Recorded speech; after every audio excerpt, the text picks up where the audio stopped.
Hello, I'm Kevin Honeycutt, and welcome to this episode of Raising Digital Kids. What did you do? You ever get asked that question? What did you do? And here's my other favorite. What were you thinking? I got asked that question a lot. Usually my behind would tingle in anticipation of what was coming next back in the analog days of parenting.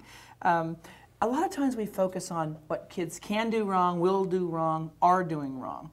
And that's all we talk about. Now think about that when you were a teenager. How did you like being what we called lectured to, right? Now, Mom and Dad lectured to us about things they understood because we did the same things. We drove cars, we did a lot of that, we talked on phones, we did a lot of the same things they did. So when they lectured, they may have not been fun to listen to, but they were spot on with their advice because they had lived in that same world.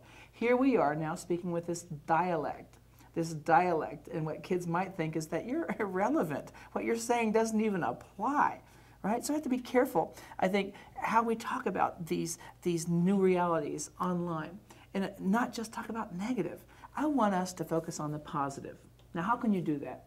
Well, I put a Google alert, and we'll talk about Google alerts in other episodes. If you go to Google alerts, literally Google alerts, and put in positive example, positive teen example, put in some different catchphrases that will find you articles. And you can look for this on Google anyway. What are some things that kids are doing online to make the world better?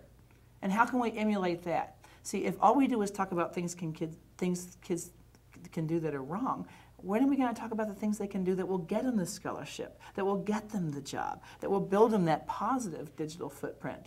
So I think looking at that and saying, what can our kids do to build their online resume? And if they're busy doing that, they might not have time to do all that other stuff we worry so much about. Anyway, I thank you for watching, and join me again for Raising Digital Kids.